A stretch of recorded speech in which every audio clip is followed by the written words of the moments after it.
Watermelon star Divakaran இருக்கார்ல, இவர் வந்து அரை பைத்தியம் கிடையாது, முழு பைத்தியம் கிடையாது. மற்றவங்களை பைத்தியமாக்குற காரியக்கார பைத்தியம்.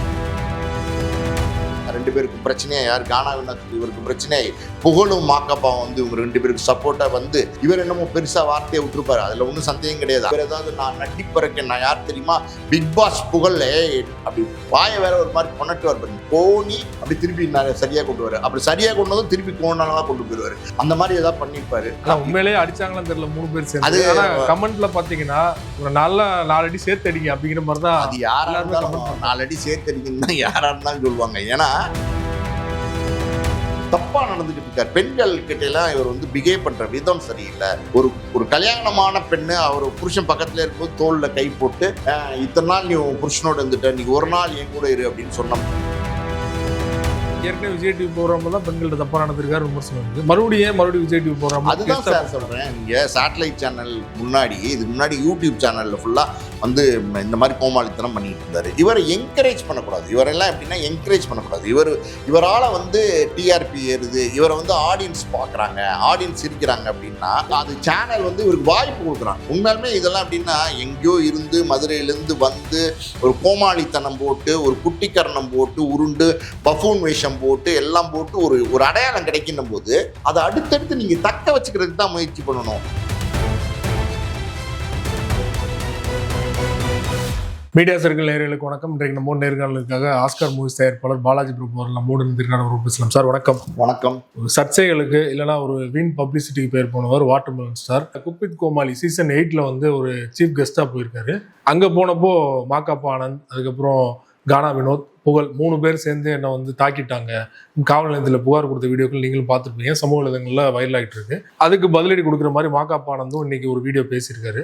உண்மையில என்ன சார் நடந்தது? அது சில பேருக்கு கிட்ட வாக்குவாதம் பண்ணீங்கன்னா பக்கத்தில் இருக்கன்னு சொல்லுவான், ஏப்பா அவனே ஒரு அறப்பைத்தியம், நீ அவன்கிட்ட போய் பேசிட்டு இருக்க அப்படின்வான். இன்னும் சில பேர்கிட்ட போய் நீங்கள் சண்டைக்கு போனீங்கன்னு வச்சுக்கோங்க, ஏப்பா பைத்தியக்காரன்பா அவன்கிட்ட போய் நீ சண்டை போட்டுக்கிட்டு இருக்கிய, அவனே ஒரு பைத்தியக்காரன்பா அப்படின்னு சொல்லுவாங்க. இது எப்படின்னா இந்த வாட்டர்மெலன் ஸ்டார் திவாகரன் இருக்கார்ல, இவர் வந்து அறப்பைத்தியம் கிடையாது, முழு பைத்தியம் கிடையாது. மற்றவங்களை பைத்தியமாக்குற காரியக்கார பைத்தியம். அதாவது புகழ் போதை. இது எப்படின்னா இது ஒன்றுமே இல்லை, எம்டி வாட்டர் பாட்டிலில் வச்சுக்கிட்டு உள்ள தண்ணி இருக்கிற மாதிரியே கற்பனை பண்ணிக்கிட்டு புகழ் போதையில் வந்து ஒரு ஷோல்டரில் ஒரு பேக்கு, அதுக்கப்புறம் பார்த்தீங்கன்னா ஏதோ ஒரு டிஷர்ட்டு, ஒரு பேண்ட்டு, அதெல்லாம் போட்டுக்கிட்டு அப்படியே எல்லா பக்கமும் போகிறது. இதுக்கு முன்னாடி எப்படின்னா யூடியூப் சேனல்ல எல்லாம் போகிறது, நான் வாட்டர்மெலன் ஸ்டார் அப்படின்னு சொல்லிட்டு இந்த தர்பூசணி பழத்தை சாப்பிட்டுட்டு சூர்யா பண்ணுவார்ல கஜினியில், அதை ஒன்று பண்ணார், ஒன்று கிளிக் ஆயிடுச்சு, ஒன்று கிளிக் ஆனது அது நல்லா இருந்துச்சு அப்படின்னா பரவாயில்ல. அது மாதிரி வந்து அதுக்கு அடுத்து உங்களுடைய எப்படி திறமையை வளர்த்துக்கிட்டு அடுத்தடுத்த படிக்க போகணும். இவர் எப்படின்னா கோமாளித்தனம் பண்ணியே வந்து முன்னுக்கு வந்துடலாம் அப்படின்ற மாதிரி ஒரு கேரக்டர். நீங்கள் எங்கே போனீங்கன்னாலும் பாருங்களேன், தேட்டரில் கமலா தேட்டர் வாசன்ட்டு நடிப்பு அரக்கம் பானா அப்படிங்கிறாரு, சிவாஜி கணேசன் மாதிரி நடிச்சு காட்டுறாரு, பார்க்க சைக்கிளை. ஆனால் வந்து பார்த்தீங்கன்னா இந்த மாதிரி பண்ணும்போது எப்படின்னா ஆடியன்ஸ் பார்க்குறாங்க.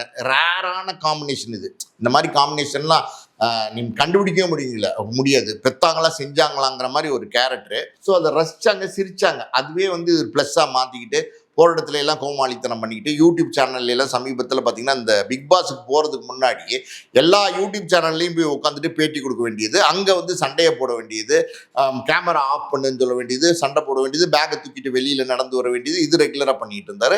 ஏற்கனவே பார்த்தீங்கன்னா ஒரு யூடியூப் சேனலில் வந்து ஏதோ அந்த நெறியாளருக்கும் இவருக்கும் பிரச்சனைன்னு சொல்லி போலீஸ்லாம் கம்ப்ளைண்ட் கொடுத்து அதெல்லாம் பண்ணிட்டு இருந்தார். அதுக்கப்புறம் இவர் வந்து சரியான பீஸா இருப்பார்னு சொல்லி தூக்கி உள்ள கொண்டு போய் போட்டாங்க. எங்க பிக் பாஸ்ல வந்து தூக்கி போட்டாங்க. அங்க போனாலும் பாத்தீங்கன்னா இவரோட நடவடிக்கையெல்லாம் பாத்தீங்கன்னா அசிங்கமா இருக்கும். இவர் டான்ஸ் எல்லாம் ஆடினார் ஒரு தடவை பார்த்துக்கிட்டு, இந்த கையெல்லாம் வச்சுக்கிட்டு இந்த பிரபுதேவா ஆடுற மாதிரி பேண்ட்ல கையெல்லாம் வச்சுட்டு ஆடுறாரு. அவ்வளவு ஆபாசமா இருக்கு. அங்க பெண்கள் இருக்காங்க, பல பேர் இருக்காங்க.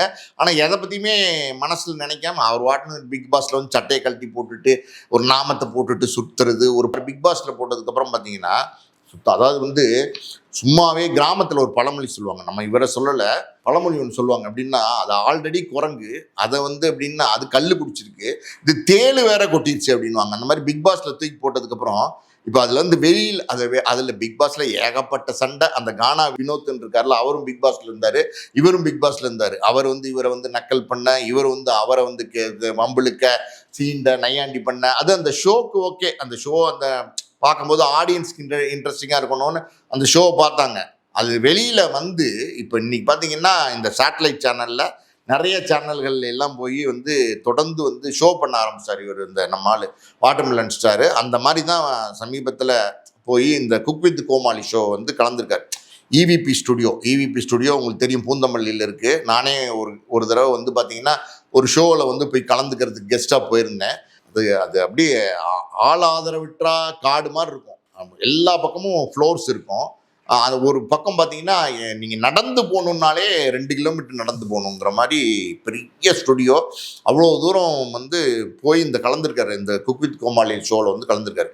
இவர் வந்து கெஸ்ட்டாக கூப்பிட்ருக்காங்க, அதுதான் ரொம்ப முக்கியம். இவர் வந்து கெஸ்ட்டாக கூப்பிட்ருக்காங்க. அந்த ஷோ வந்து தொகுத்து வழங்குறவர் வந்து பார்த்தீங்கன்னா மாகாப் ஆனந்த் இன்னைக்கு விஜய் டிவியில் நிறையா ஷோஸ் வந்து தொகுத்து வழங்கிட்டு இருக்கார். கிட்டத்தட்ட 10-15 வருஷம் அனுபவம் இருக்குது. இதுக்கு முன்னாடி இந்த குக் வித் கோமாளி வந்து இந்த ரக்ஷன் வந்து தொகுத்து வழங்கினார். இந்த தடவை பார்த்தீங்கன்னா அவர் இந்த கானா வினோத் வந்து அவர் வந்து கண்டஸ்டண்ட்டாக இருக்கார்.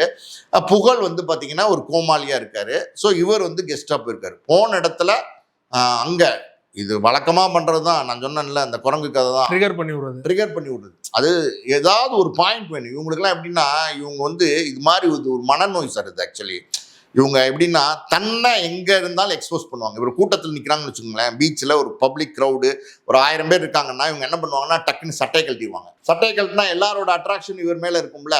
ஏடா சட்டை கழட்டிட்டாரு, எப்பா வாட்டர்மெலன் சார் சட்டை கழட்டிருப்பா அப்படின்னா வாட்டர்மெலன் சார் வந்து அதோட நடிப்பு இறக்குமா அப்படி இப்படின்னு பேசி தன்னையே இழிவுபடுத்தி, அதாவது இது எப்படின்னா இந்த கேரக்டர் எப்படின்னா தன்னையே இழிவுபடுத்தி தன்னை பிரபலப்படுத்திக்கணும்னு நினைக்கிற மாதிரி ஒரு நெகட்டிவ் பப்ளிசிட்டி இல்லை. இது எப்படின்னா இது வந்து ட்ரைனேஜ் பப்ளிசிட்டி. அதாவது வந்து இந்த பாதாளத்தில் தண்ணியே இறக்கிக்குவாங்க, மண்ணும் போட்டு மூடிப்பாங்க. ஆனால் வந்து தான் வந்து புகழ் தனக்கு சமாதி கட்டிட்டாங்கிறது கூட அவருக்கு தெரியாது. அந்த மாதிரி வந்து பப்ளிசிட்டி தேடுற ஒரு கேரக்டராக தான் நான் பார்க்குறேன். இதில் இந்த ஷோவில் என்ன நடந்திருக்கும் அப்படின்னா, இந்த ஆல்ரெடி பார்த்தீங்கன்னா இந்த கானா வினோத்துக்கும் இந்த வாட்டர்மெலன் ஸ்டாருக்கும் பிரச்சனை. இப்போ இந்த ஷோலையும் 2 பேரும் ஒன்றா பங்கு பெற்றிருக்காங்க. அதுவுமே ஒரு விஜய் டிவி ஷோ தான். அதில் ஏதோ பிரச்சனை ட்ரிகர் ஆயிருக்கு. இவர் ட்ரிகர் பண்ணுற மாதிரி தான் பேசுவார்.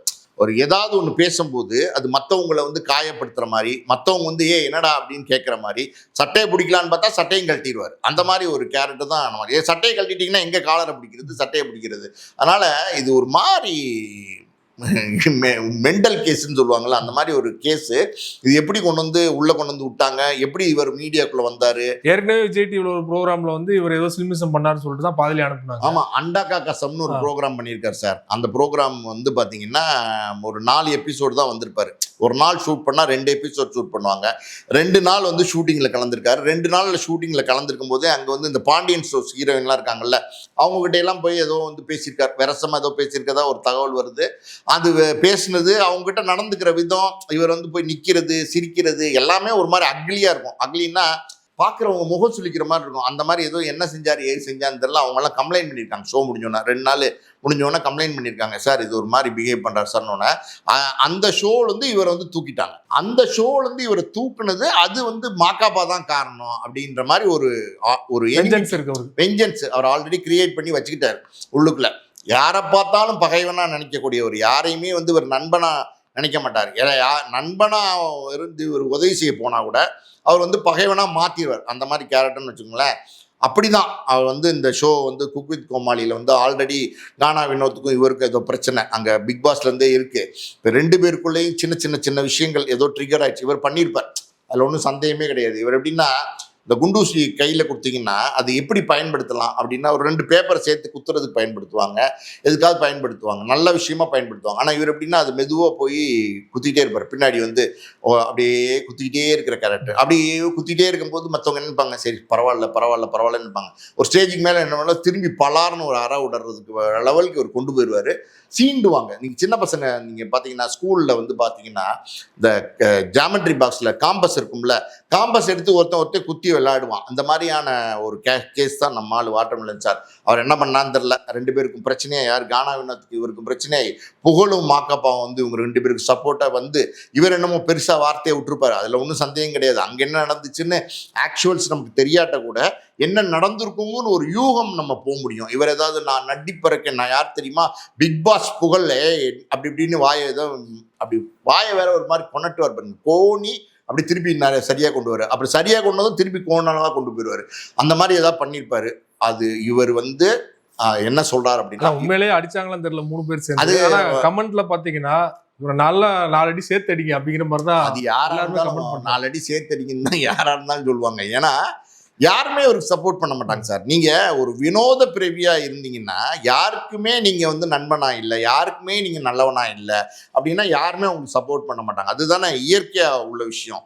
அந்த மாதிரி பார்த்தீங்கன்னா அந்த அவர் ஒரு புகார் ஒன்று கொடுக்குறாரு. எப்படின்னா அந்த 2-3 கிலோமீட்டர், கிட்டத்தட்ட 4 கிலோமீட்டர்னு நினைக்கிறேன், நடந்து அப்படியே வந்து ஹைவேல அப்படியே நடந்து போயிருக்காரு. எப்படின்னா இவர் வந்து நடந்து போகும்போது அவர் ஒரு மாதிரி இவருடைய ரியாக்ஷன்ஸ் எல்லாம் பார்த்தீங்கன்னா வேற மாதிரி இருந்திருக்கும். கோபம் வேற இருக்கு. அப்படியே நடந்து ஊரில் உள்ள மக்கள்லாம் வேடிக்கை பட்டிருப்பாங்க. அந்த நசரத்பேட்டையில் போய் அந்த காவல் அடிக்கிற மொட்டை வெயில்ல அடிக்கிற மொட்டை வெயில்ல ஒன்றும் இல்லாமல் அப்படி நடந்து போயிருப்பார் வேகமா. யாராவது ஏய் வாட்டர்மெலன் திவாகர் வாட்டர்மெலன் நடிக்க அறுப்பம்மா அப்படின்னு சொல்லிட்டு அப்படியே நடந்து போயிருப்பாரு.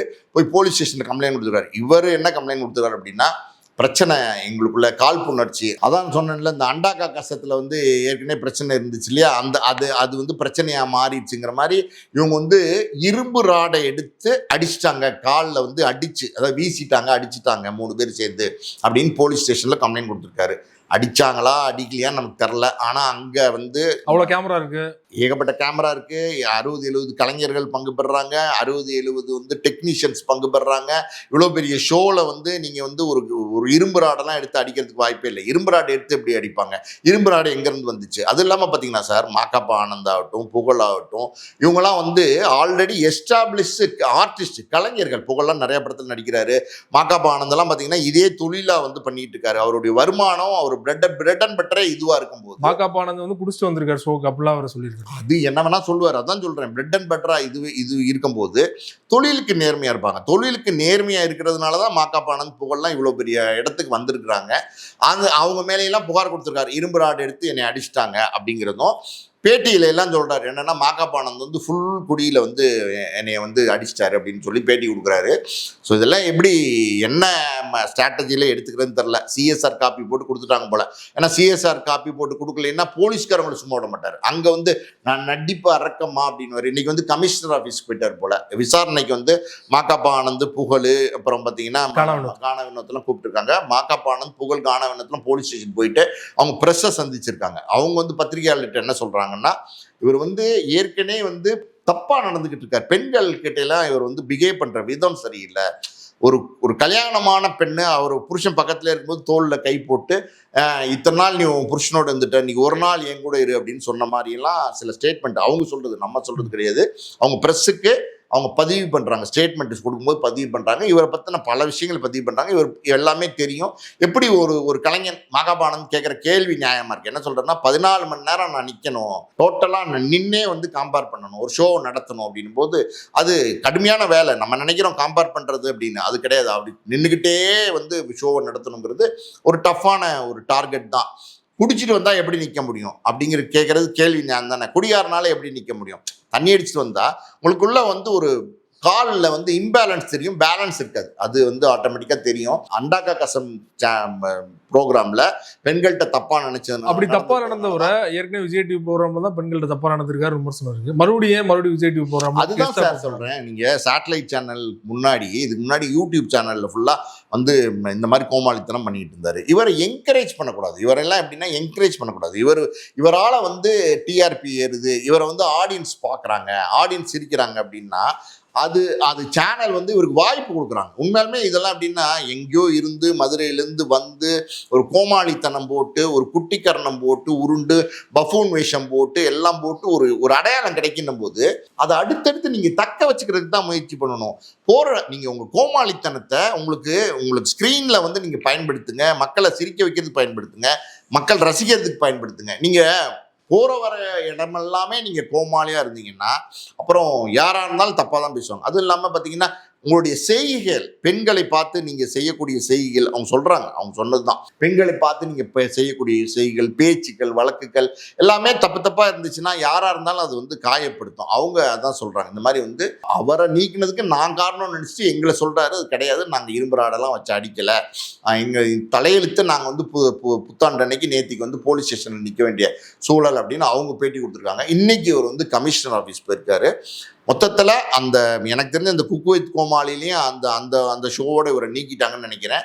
இதுக்கு சரியான விஷயம் என்ன தெரியுமா சார்? இந்த பொதுத்தலங்கள் அதாவது யூடியூப் சேனல் ஆகட்டும், இல்லை பிக் பாஸ்ல கூப்பிட்டாங்கல்ல, அதுவே தப்பு. பிக் பாஸ்ல ஒரு ஒரு குவாலிட்டி இல்லாமல் போச்சு. சரியான ஆட்களை, உங்களுக்கு டிஆர்பி வேணும், உங்களுக்கு வந்து இந்த மாதிரி கோமாளிகளை கூட்டிகிட்டு போனால் தான் நடக்கும் அப்படின்னா, அந்த கோமாளிகளை நம்ம தான் என்கரேஜ் பண்ணுறோம். நம்ம என்கரேஜ் பண்ணுறதுனால தான் அவன் அடுத்த தளத்துக்கு போகிறான். நீங்கள் எங்கே போனாலும் பாருங்கள், பொது இடத்துல பப்ளிக்ல எங்க பேசினாலும் அவரா வந்து பண்றாரு. அது இல்லாம பாத்தீங்கன்னா என்னமோ நாமெல்லாம் போட்டுக்கிறாரு, சட்டையெல்லாம் கழட்டிக்கிறாரு, என்னமோ பார்த்தீங்கன்னா அன்னியன் மாதிரிலாம் நடிக்கிறாரு. அந்த அன்னியன் விக்ரம் இருக்கார்ல, அந்த மாதிரி அம்பி அப்படின்றாரு, அப்படிங்கிறாரு, இப்படிங்கிறது டம்மோ அப்படிங்கிறாரு. ஒரு ஒரு வேற மாதிரியான ஒரு கேரக்டர் இருக்கிற இப்படி ஒரு ஆளை நம்ம இது வரைக்கும் பார்த்ததே கிடையாது. ஸோ இப்போ என்ன சொல்றாரு, அவங்க எங்கிட்ட மன்னிப்பு கேட்டால் போதும் அப்படிங்கிறாரு. கேஸ் நடந்துட்டு இருக்கு. நியாயமாக பார்த்தீங்கன்னா போலீஸ்காரங்களே இவரை என்கரேஜ் பண்ண மாட்டாங்க. ஏன்னா எல்லாருக்குமே தெரியும், போலீஸ்க்கு எல்லாமே தெரியும் எது நடந்திருக்கும், என்ன நடந்திருக்கும்னு. ஒரு ராடால அடிச்சுட்டாங்க, ஒரு காயம் என் காலில் இருக்குது அப்படின்னு வலது கால்லையோ இடது கால்லையோ காட்டுறாரு. அது என்ன லிப்ஸ்டிக் தடவி காட்டுறாரா, இல்லை உண்மையிலுமே ஏற்பட்ட காயமா, இல்லை வந்து கோவத்தில் வந்து நடந்து போகும்போது எங்கேயும் வந்து கல்லில் இவரே மோதி கீழே விழுந்து ஏற்பட்ட காயமா அப்படின்னு தெரில. மொத்தத்தில் பார்த்தீங்கன்னா ஒரு அங்கே திரைக்கலைஞர்கள் இருக்காங்க, யார் மாக்காப்பா, கானா வினோத், புகழ் எல்லாம் எல்லாருக்கும் வந்து சங்கடப்படுத்துகிற மாதிரி இவரை வந்து கூட்டிகிட்டு போய் நடிக்க வைக்கிறது, இவருக்கு தொடர்ந்து வாய்ப்பு கொடுக்கறதுங்கிறது தப்பு. அதை தவிர்த்தா இதெல்லாம் தவிர்த்தரலாம். ரொம்ப நன்றி சார். இந்த வாரம் ரொம்ப டீட்டெயிலாக ஒரு பேட்டி கொடுத்தீங்க. மிக்க நன்றி. நன்றி.